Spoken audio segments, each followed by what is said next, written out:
एक बार की बात है, गर्मियों का मौसम था और चींटी मेहनत करके अपने लिए अनाज इकट्ठा कर रही थी।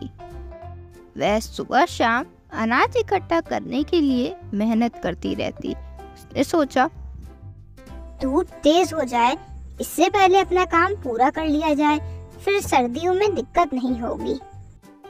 चींटी जब अनाज इकट्ठा कर रही थी, तभी वहाँ पर पास ही में एक टिड्डा गर्मियों के मजे ले रहा था। चींटी उससे बोली, टिड्डे भाई, अपना समय बर्बाद क्यों कर रहे हो? सर्दियों के लिए थोड़ा अनाज इकट्ठा कर लो।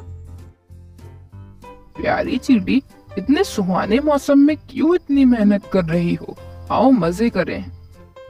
टिड्डे भाई, हम जो अनाज इकट्ठा करते हैं, हम उसे सर्दियों में बचा के खाते हैं। तुम भी हमारे साथ आ जाओ, वरना तुम्हें सर्दियों में बहुत परेशानी। टिड्डे ने चींटियों की बात नहीं मानी और चींटियां अपने बिल के अंदर चली गई। इसी तरह कई दिन बीत गए। सर्दियों के दिन आ गए। टिड्डा ठंड में कपकपाने लगा। उसने सोचा, मुझे बहुत ठंड लग रही है। ना तो मेरे पास खाने को खाना है और ना ही रहने को घर। चींटियों ने गर्मी में जो अनाज इकट्ठा करा था, उसे मजे से खा रही थी। तभी उन्हें टिड्डे की आवाज सुनाई दी। टिड्डे की आवाज सुनकर चींटियां उसके पास पहुंची। उससे बोली, अरे भाई, क्या हुआ? तुम रो क्यों रहे हो?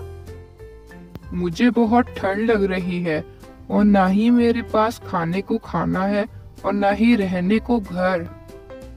देखो, मैंने तुमसे क्या कहा था कि समय बर्बाद मत करो और गर्मियों में अनाज इकट्ठा कर लो, लेकिन तुमने मेरी बात नहीं सुनी। चींटी बहन, मुझे अपनी गलती का एहसास हो गया। अब मुझे माफ कर दो। ठीक है, कोई बात नहीं, तुम हमारे साथ चलो। फिर टिड्डा चींटियों के साथ जाने लगता है। चींटियां टिड्डे को अपने बचाए हुए राशन में से कुछ खाने को देती हैं और उसे अपने साथ रहने को कहती हैं। फिर वह सब खुशी खुशी रहने लगे।